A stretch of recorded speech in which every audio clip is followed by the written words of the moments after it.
마가복음 5장 35절로 40절 초반까지만 보도록 하겠습니다. 다 같이 합독하겠습니다.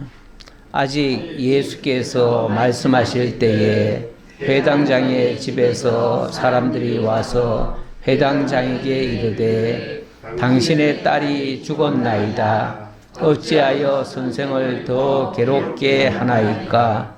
예수께서 그 하는 말을 곁에서 들으시고 회당장에게 이르시되 두려워하지 말고 믿기만 하라 하시고 베드로와 야고보와 야고보의 형제 요한 외에 아무도 따라옴을 허락하지 아니하시고 회당장의 집에 가사 떠드는 것과 사람들이 울며 심히 통곡함을 보시고 들어가서 그들에게 이르시되 너희가 어찌하여 떠들며 우느냐? 이 아이가 죽은 것이 아니라 잔다 하시니 그들이 비웃더라. 거기까지만. 그들이 비웃더라. 다 비웃을만 하지요. 정황으로 보면 분명히 죽었는데 죽은 사람을 잔다라고 하니 고지가 안 들리죠. 믿어지지가 않지요.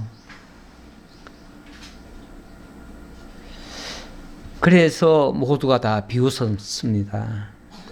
그런데 이것이 거짓말이 아닌 것이죠.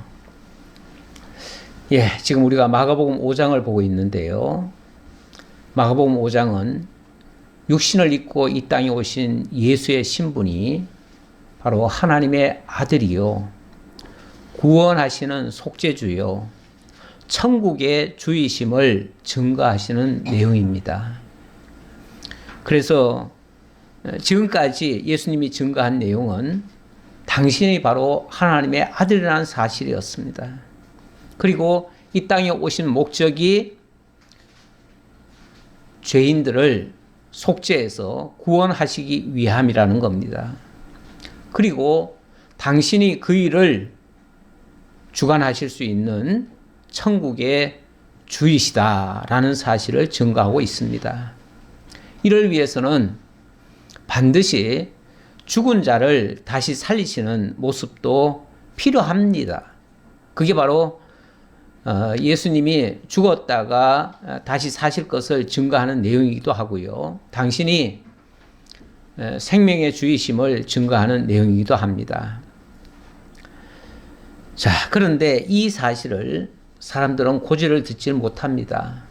사실은 알 수가 없죠. 이해가 잘 안 되죠. 이 땅의 보편적인 이야기가 아니니까요. 자, 이 이야기를 전개하기 위해서 앞의 이야기를 조금 드려야 되는데요. 예수님이 사람들을 피해서 길 건너편으로 가서 귀신 들린 자를 구원해 내셨죠. 그리고 그곳에서도 쫓겨났습니다. 쫓겨났어요. 예수님은 정말로 선한 일을 하고 구원하시는 일을 하고 생명을 살리는 일을 하는데 사람들은 그 가치를 모릅니다. 그래서 그 귀신 들린 자 살리기 위해서 돼지가 2,000마리 희생을 당했는데 그 돼지가 아깝다고, 돼지 2,000마리가 아깝다고 예수를 그 동네에서 쫓아낸 겁니다. 사람들이 생각할 때는 돼지 2,000마리가 사람 생명 구원받는 것보다 더 귀하게 여기는 거예요. 그래서 쫓겨나서 배를 타고 또 다른 동네로 왔는데 그때 또 예수님 오신다는 소문을 듣고 어쨌든 아쉬운 사람들이 많잖아요. 지금 힘들게 사시는 분들이 많기 때문에 그 사람들은 예수님이 오면 뭐라도 도움을 입을까 하고 모여듭니다. 그래서 수많은 사람이 모여들었는데 그 중에 어떤 사람이 왔냐면 회당장이 와가지고 지금 내 어린 딸이 지금 다 죽게 생겼으니 예수님 오셔서 손을 좀 얹어달라고 이렇게 당부를 했습니다. 그래서 가려고 하는데 가는 중에 유출병 여인이 혈류병이라고 이렇게 돼 있는데 혈류증이라고 돼 있는데 정확하게는 유출병입니다. 그 유출병 여인이 예수님의 옷자락에 손이라도 대면 혹시라도 자기 병이 나을까 싶어가지고 그래서 몰래 뒤로 와서 예수님의 옷자락을 손을 댑니다. 근데 이것이 별일 아닌 것 같지만 사실은 이건 엄격히 금하는 일입니다. 그렇게 하면 안 되는 일이에요. 일찍이 레위기에 보면 유출병은 부정한 병이라고 그랬어요. 부정한 자가 접촉되면요, 접촉된 자도 부정하게 돼요. 그렇기 때문에 사람들에게 접근하는 것을 엄격히 금합니다. 그래서 함부로 정식으로는 접근을 하면 안 돼요. 오히려 저 밖에 나가가지고 사람 없는 데 와서 살아야 돼요. 어쩌면 문둥병 같은 비슷한 병이라고도 할 수 있어요. 그런데 이 여인이 몰래 와가지고 뒤에서 손을 댄 거예요. 그러면 그냥 예수님 눈 딱 감고 아무 모른 척하고 넘어갔으면 좋겠잖아요.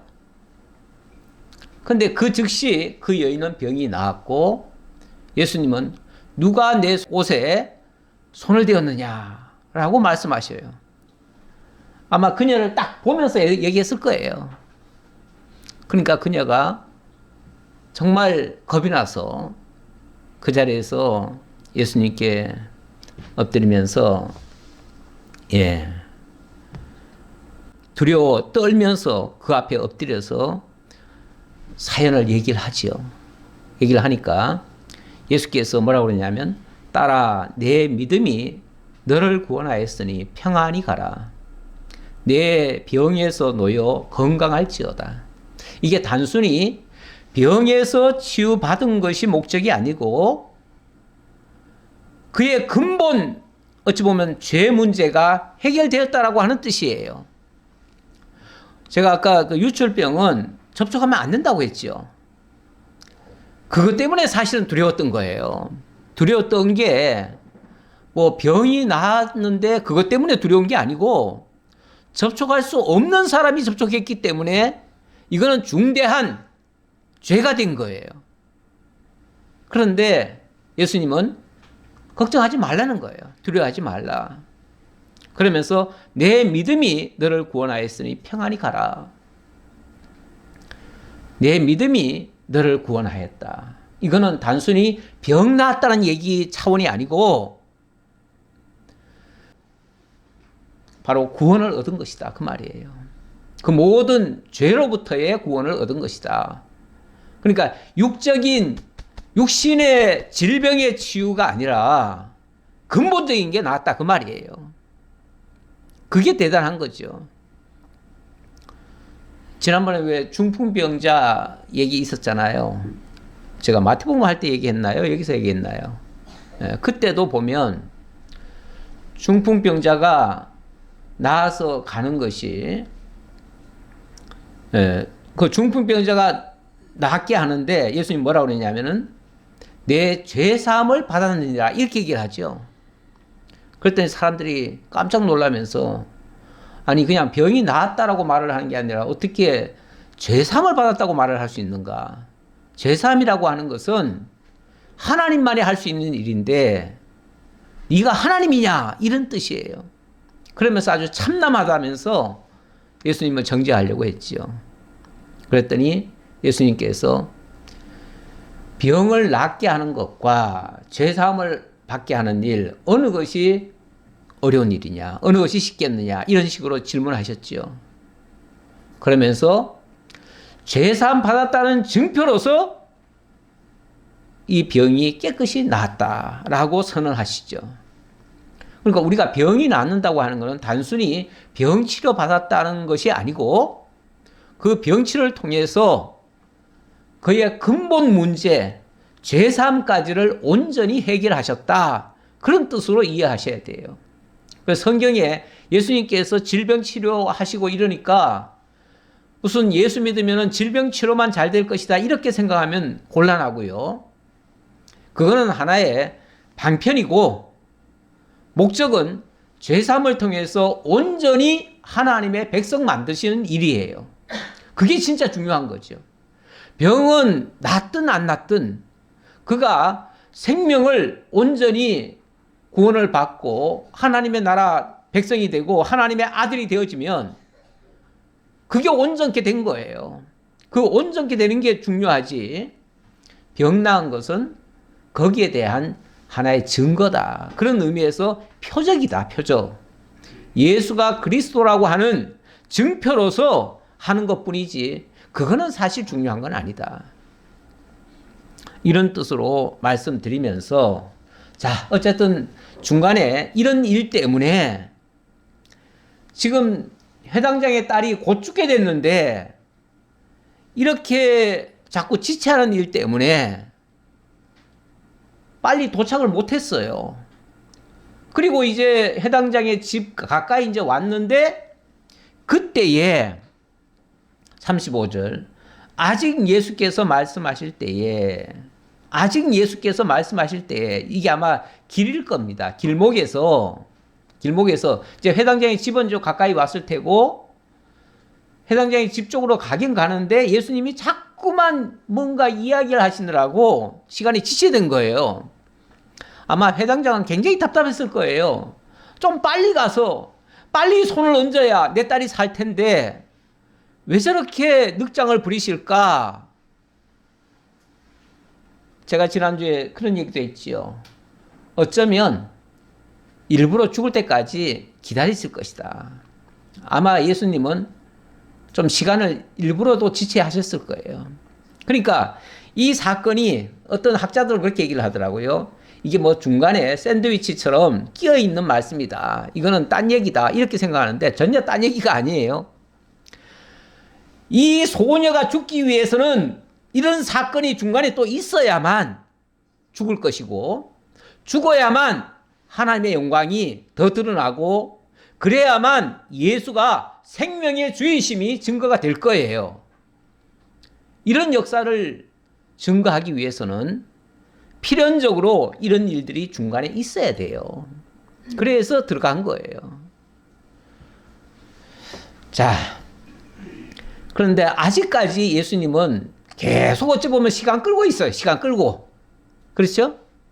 아직 말씀하실 때에 그랬잖아요. 아직 예수께서 말씀하실 때에. 그러니까 계속 시간 끌고 있었다는 얘기예요. 회당장은 답답해 죽겠지요. 그런데 회당장의 집에서 사람들이 와서 회당장에게 이르되 당신의 딸이 죽었나이다. 어찌하여 선생을 더 괴롭게 하나이까? 어찌하여 선생을 더 괴롭게 하나이까? 이거는 언뜻 들으면은 뭐 예수님을 위해서 하는 말인가 싶기도 하지만 그게 아니고 이미 당신 딸은 죽었어요. 이제 와서 예수님 데려간들 무슨 소용이 있어요? 죽은 사람을 어찌하겠어요? 끝났어요. 다 틀렸어요. 이런 말이죠. 한마디로 믿음 없는 말이에요. 믿음 없고 이제 그만 포기하시죠. 그 말이죠. 이제 그만 포기하세요. 예수님 만나면은 예수님이 어떻게 뭐 손을 좀 봐가지고 죽을 것이 살아날 것처럼 그렇게 생각하시는 거 이제 포기하세요. 그만하세요. 그만. 그 얘기예요. 어려운 상황에 있는 사람, 정말 예수 믿고 어떻게 해서든지 예수님과 교제하며 예수님으로부터 응답을 받고 예수님의 뜻대로 살기를 원하는 사람을 곁에서 돕는다시고 하는 말이 이제 그만해. 그 돕는다고 다 돕는 게 아니에요. 위하는 말 같지만 사실은 절망시키는 말이에요. 우리도 가끔 남을 위한답시고 하는 말이 그 사람으로 하여금 절망하게 하는 경우도 있어요. 자, 어쨌든 이 말은 이제 그만 포기하시죠. 그 말이에요. 포기하세요. 포기하세요. 그랬더니 아마 해당장도 아유, 죽었으면 이제 틀렸구나. 그만둬야겠다.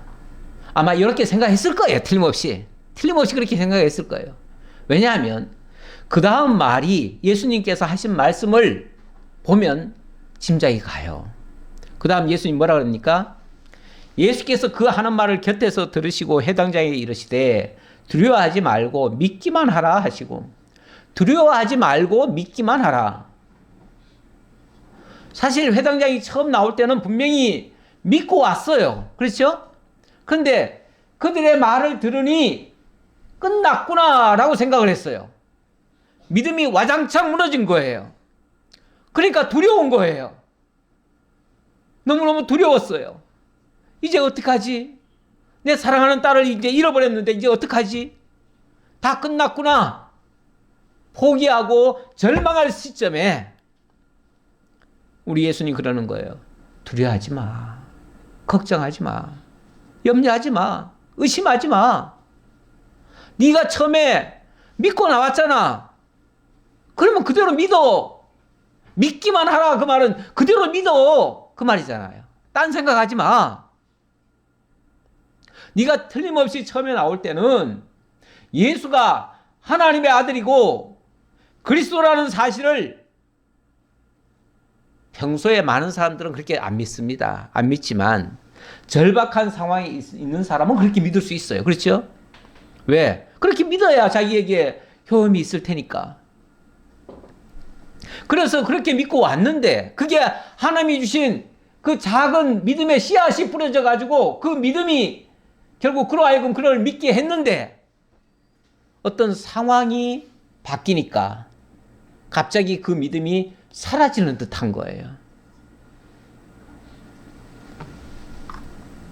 그러니까 예수님이 두려워하지 마. 염려하지 마. 걱정하지 마. 딴 생각하지 마. 너 처음 믿은 그대로 믿기만 해. 하시고, 그리고 베드로와 야고보의 형제 요한 외에 아무도 따라옴을 허락하지 아니하시고 딱 세 사람만 데리고 갔어요. 딴 사람들은 너희들은 그냥 여기 있어라. 아마 쟤네들이 다 있었겠죠. 있었을 텐데 너희들은 여기 있어라. 어찌 보면 예수님에 대해서 확실하게 믿는 사람만 데리고 간 거예요. 반신반의하는 사람들은 사실은 옆에 와도 도움이 안 돼요. 그렇죠? 도움이 안 돼요. 뭔가 믿음으로 일을 하려고 하는데 믿음 없는 사람은 계속 반대만 하고 안 된다고 포기하게 만들고 딴 사람들까지 낙심하게 만들고 이런 경우가 많아요. 그래서 일은 무슨 일을 하든지 간에 일은 믿음 있는 자와 같이 하는 거예요. 믿음 없는 자와 같이 하면 힘들어요. 다 힘들어요. 교제도 그렇고 모든 일이 그렇습니다. 자, 그리고 회당장의 집에 함께 가사 떠드는 것과 사람들이 울며 심히 통곡함을 보시고 들어가서 그들에게 이르시되, 이미 그 집에 도착해 보니 벌써 사람이 죽었다고, 그 어린 것이 죽었다고, 불쌍하다고 다들 막 통곡하면서 울고 있는 거예요. 난리가 났어요. 정말 불쌍하지요. 정말 통곡할 만하지요. 근데 예수님이 들어오시더니 하시는 말씀이, 너희가 어찌하여 떠들며 우느냐? 이 아이가 죽은 것이 아니라 잔다 하시니. 잔다 하시니. 너희들 왜 이렇게 난리를 피우고 있느냐? 그리고 왜 슬퍼하느냐? 이 아이가 지금 잠자고 있는데 왜 너희들 이렇게 호들갑이냐? 이렇게 지금 얘기를 하신 거죠. 그랬더니 그들이 비웃더라. 그렇죠? 비웃을 수밖에 없죠. 분명히 죽었는데. 분명히 죽었어요. 분명히 숨이 끊어졌어요. 사람은요, 멀쩡한 사람도 한 2분 이상 숨 못 쉬면 죽어요. 예. 그런데 이미 병들어 있다가 분명히 죽었어요. 그리고 더 이상 숨을 안 쉬어요. 그러면은 설령 살아 있었다 할지라도 더 이상 살아날 수가 없어요. 근데 어떻게 안 죽었다고 해요? 어떻게 잔다고 해요? 예수님이 죽은 자를 향해서 잔다라고 표현하는 장면이 성경 여러 군데 나옵니다. 여러 군데 나와요. 그 나사로에게도 아마 그 얘기 했죠. 예. 나사로가 죽었다고 하니까 아니라 잔다. 그러니까 그러면은 뭐 제자들 중에서 또 착각을 해가지고 잔다고 하니까 그러면 가서 깨우면 되겠네요. 또 이렇게 말하는 사람도 있었어요. 그러니까 또 그거 오해하지 말라고 예수님이 다시 또 말씀하시죠. 죽었느니라. 또 이렇게 얘기하셔요. 그러니까 잔다고 생각하는 사람한테는 죽었다고 사실을 또 얘기하고, 그러니까 오해하지 말라는 거예요. 오해하지 말라. 사실은 죽은 게 맞아요. 맞는데 예수님의 눈에는 그게 그냥 죽은 걸로만 보는 게 아니라 자는 걸로 인정을 하는 거예요. 왜? 잠시 후에 뭐 할 거니까. 당신이 깨우실 거니까. 그리고 영적으로 말하면요, 우리가 이 다음에 또 하나님 앞에 갔으면 다 깨어날 거예요. 그렇기 때문에 그때까지는 우리가 잔다 해도 틀린 말이 아니에요. 그래서 우리가 인간론 이야기할 때 사람이 죽으면 어떻게 되느냐 뭐 이런 얘기도 하고 많이 하는데, 성경적으로 말하면 우리 예수 믿는 사람은요, 죽어도 살겠고 살아서 나를 믿는 자는 영원히 죽지 아니하리라, 이 말씀도 하셨죠.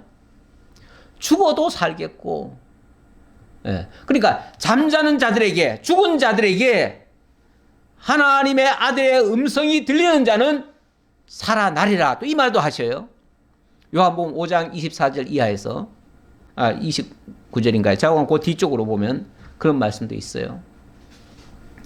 그러니까 예수님의 시각은요, 이 땅에서 육신이 살고 죽는 게 물론 인간에게는 중요하죠. 중요하지만 하나님 입장에서는 그건 그렇게 중요한 게 아니에요.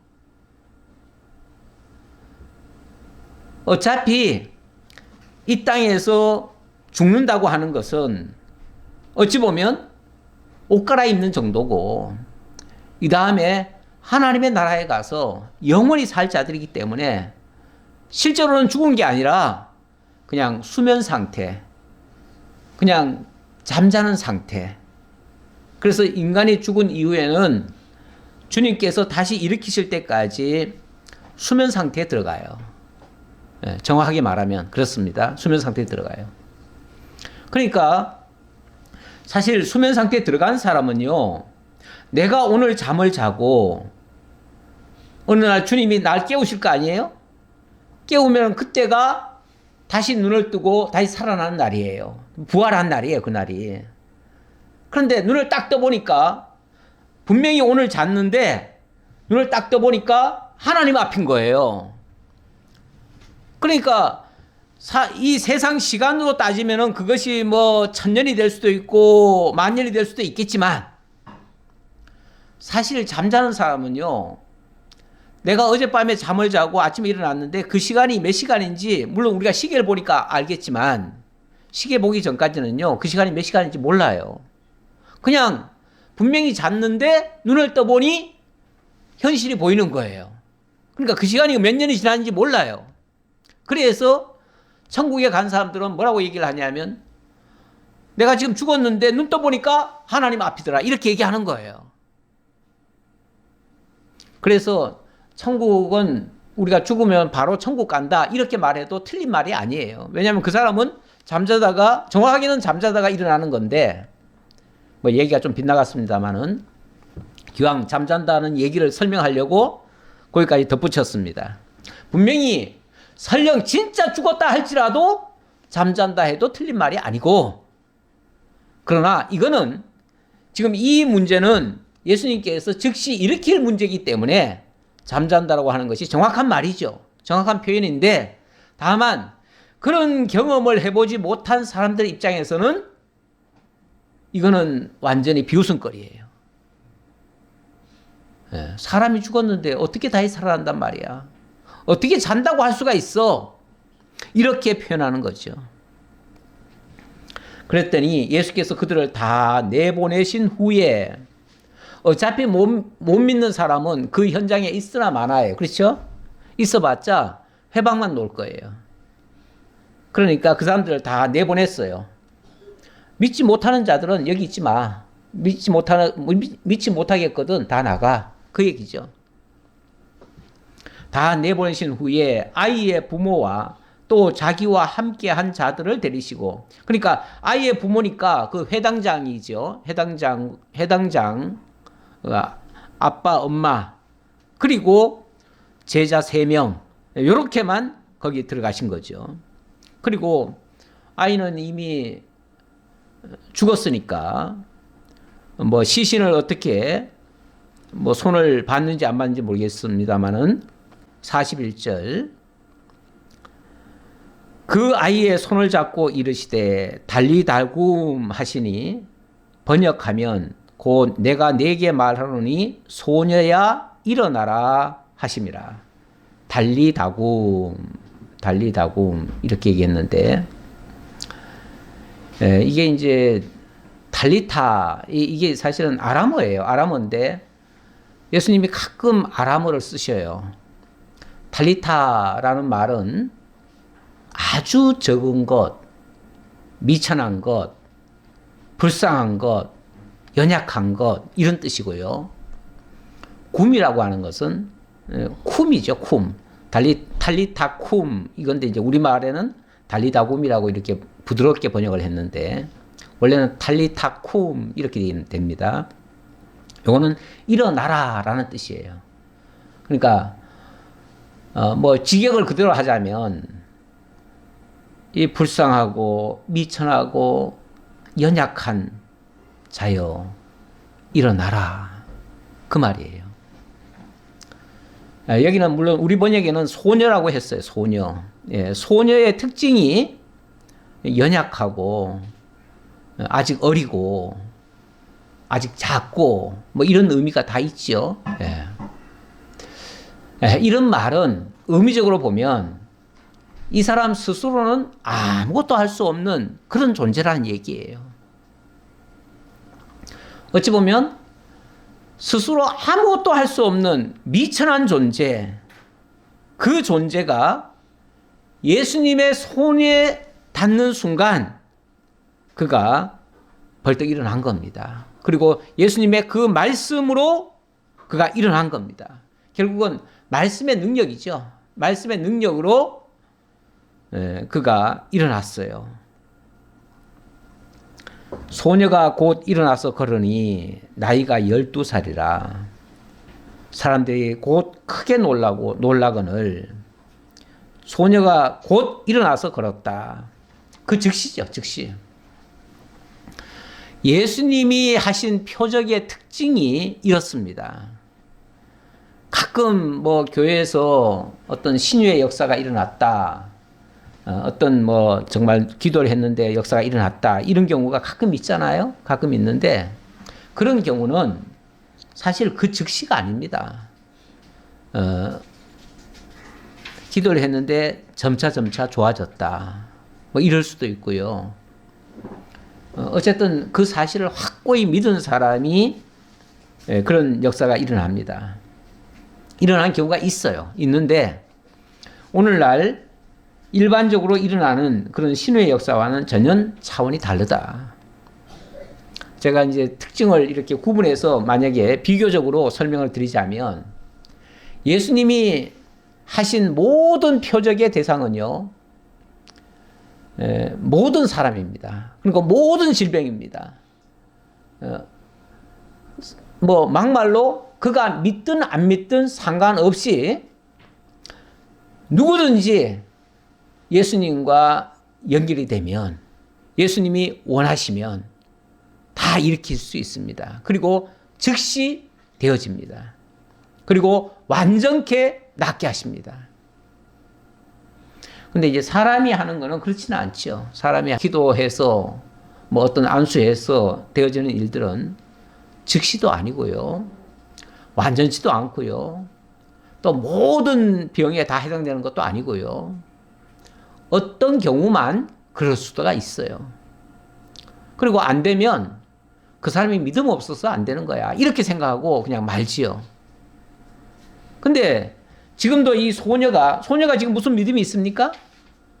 예. 물론 뭐 해당장은 그렇게 믿었다고 하지만, 해당장은 엄밀하게 말하면 제3자잖아요. 그렇죠?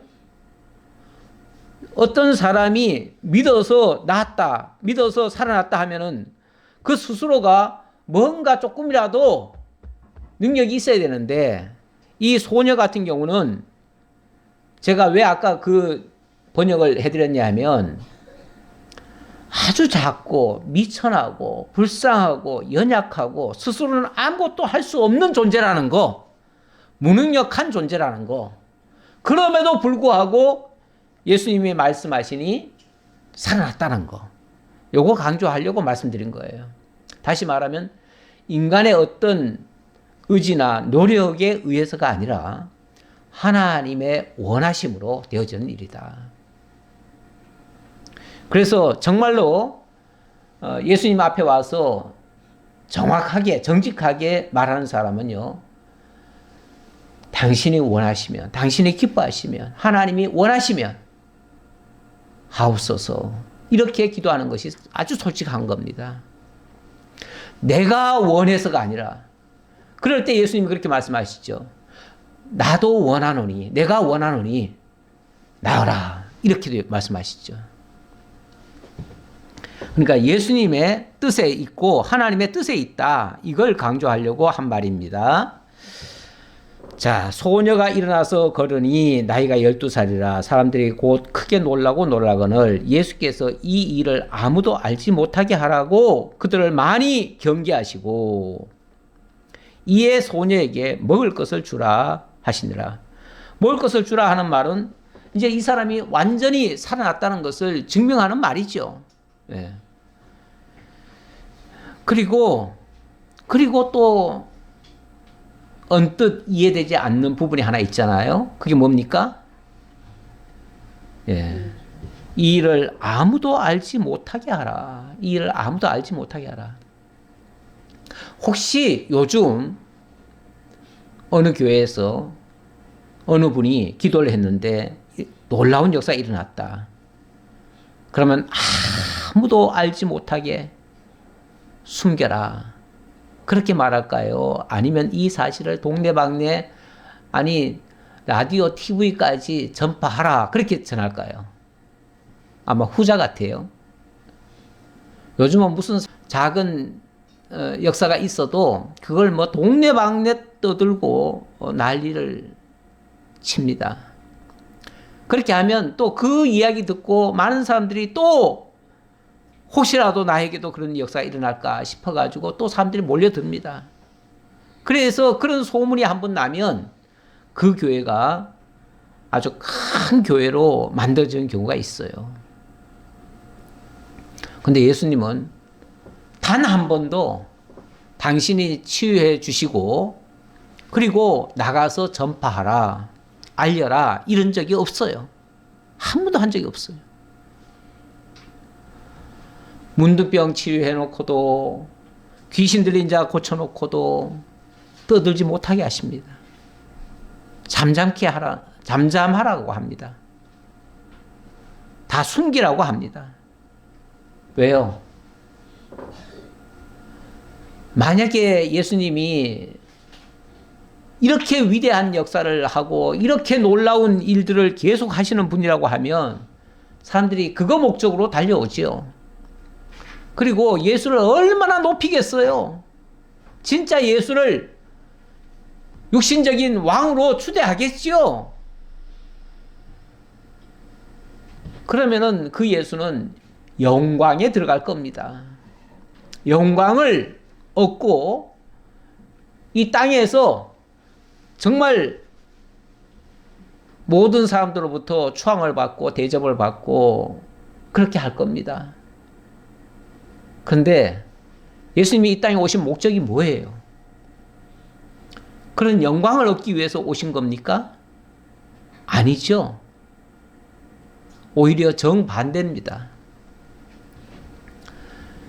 하나님의 택한 백성들을 건져내기 위해서, 그들을 구원하시기 위해서 당신이 그들을 대신하는, 그들의 모든 죄값을 대신 담당하고, 어찌 보면 죄값을 담당했으니까 죄인이라는 이름으로 십자가에 못 박혀 죽어야 되는 그런 희생 제물로 오신 거예요. 희생 제물로. 희생 제물로 오려면 당신이 정죄를 받아야 될 판이에요. 아니, 정죄를 안 받는데 십자가에 못 박겠어요? 그러니까 모든 사람들로부터 존경과 영광을 취하는 게 아니라 멸시와 천대를 받고 미움을 받고 오해를 당하고 그리고 욕을 먹고 버림을 받아야 돼요. 버림을 받아야 돼요. 버림을 받으려면 이 사실이 그대로 다 알려지면 오히려 엉뚱한 사람들이 많은 오해를 하게 되고 실제로 예수를 죽게 하지 않을 거예요. 분명히 죽게 하지 않을 거예요. 오히려 더 귀한 사람이라고 얼마나 높이겠어요. 그리고 그를 숭배하려고 하겠죠. 예수님은 그것을 막으시는 거예요. 이런 장면을 우리 일반적으로는 이해하기가 어렵다고 그래요. 그럴 리가 없으니까요. 근데 이사야 선지자는 일찍이 이렇게 될 것을 말씀하셨어요. 예언을 했어요.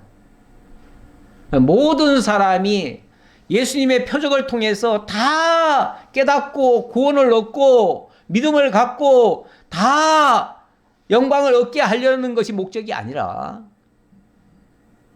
정말 하나님의 택한 백성들은 당연히 이 사실을 통해서 예수가 그리스도라는 사실을 증명받지만 그렇지 않은 자들은 예수를 오해하고 십자가에 못 박아 죽이도록 해야 돼요.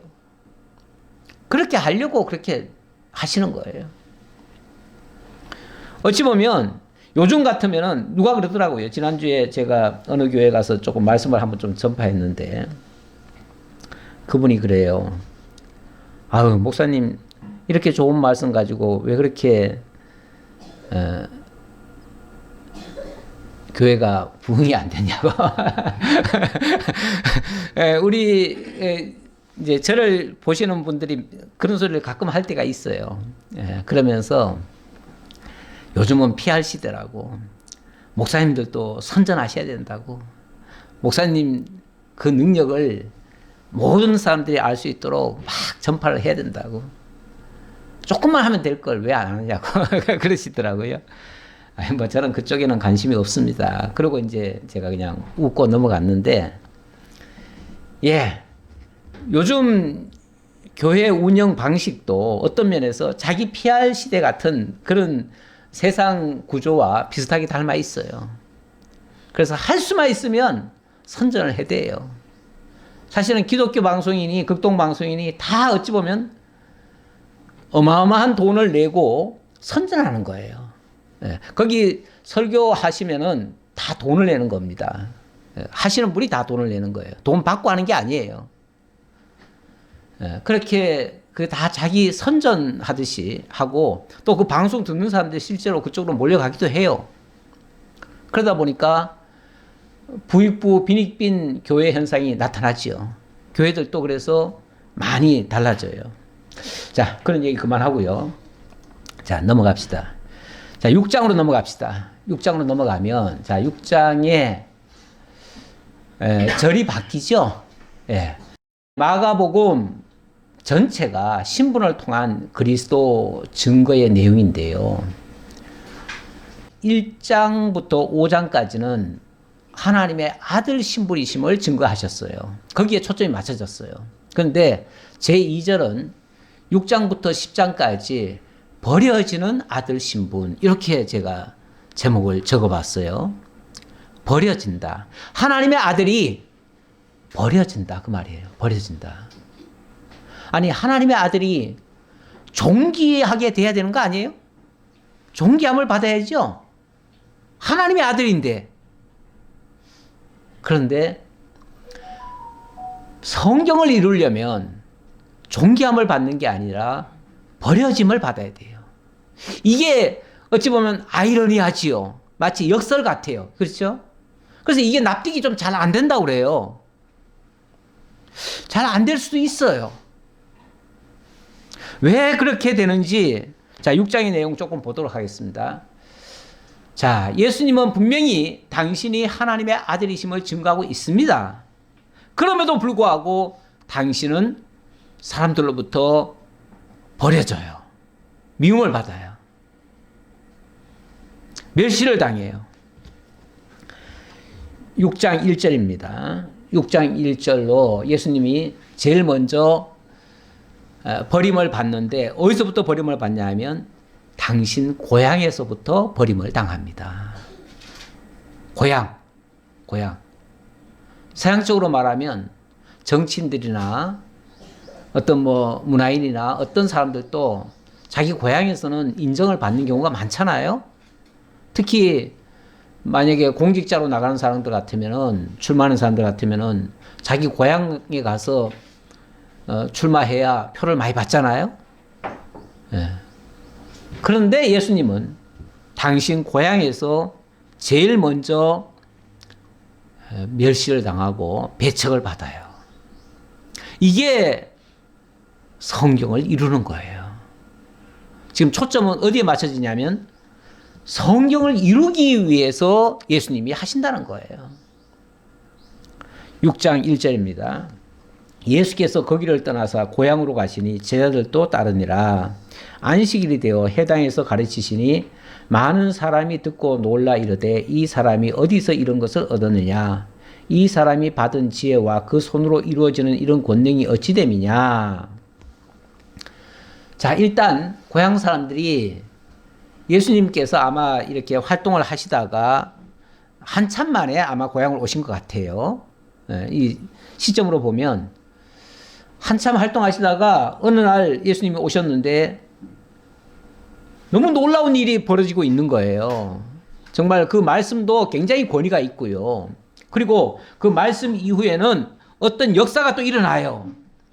그러니까 도대체 이 사람이 어디서 이런 놀라운 지혜를 받았고 또 그 손으로 하는 이 권능이 어디서 온 거냐, 어찌 된 거냐 라고 깜짝 놀란 거예요. 자, 놀란 것까지는 좋아요.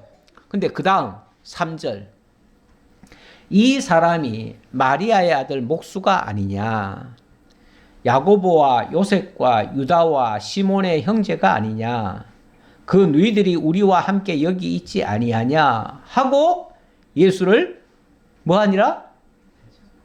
배척한지라. 있는 그대로 보는 것도 아니고 자기네들의 선입견 가지고 예수님이 하신 일을 인정을 하는 게 아니라 배척을 하더라. 예. 저거 정상 아닌 것 같은데? 저거 혹시 귀신 들린 거 아니야? 지난번에 왜 그런 일이 있었잖아요. 지난번에 어디 가가지고 귀신을 쫓아내고 나니까 예루살렘으로부터 예수님을 조사하러 나온 사람들이 있었어요. 바리새인들인데 그 바리새인들이 예수님은 분명히 귀신을 쫓아내고 놀라운 역사를 일으켰어요. 그럼에도 불구하고 그것을 곧이곧대로 인정을 하는 게 아니라 저렇게 한 거는 귀신 들려서 저러는 거야.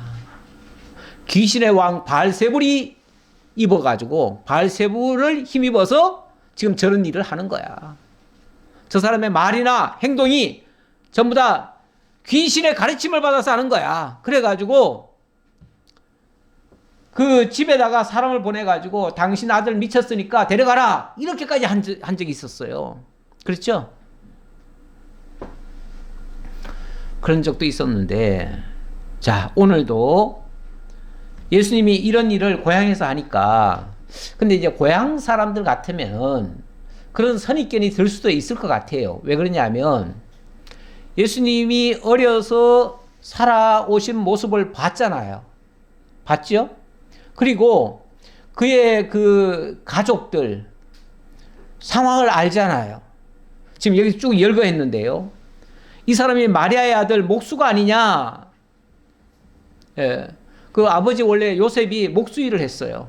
그러니까 당연히 예수님도 목수일을 도와준 거예요.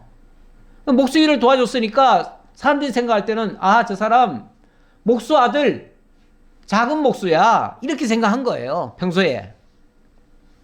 그리고 그 마리아가 또 아들을 여럿을 낳았어요. 야고보와 요셉과 유다와 시몬, 여기 지금 4명을 열거했는데 최소한 예수님까지 포함하면 아들이 5명이고요.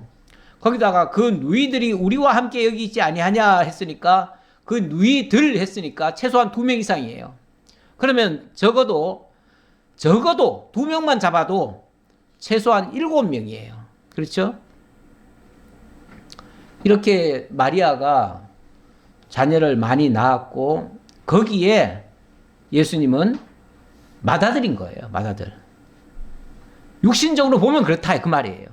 물론 예수님은 마리아의 아들이라고 얘기를 했지만 마리아의 아들이라는 표현 속에는 아마 예수님이 마리아가 낳았지만 엄밀하게 말하면은 결혼하기 전에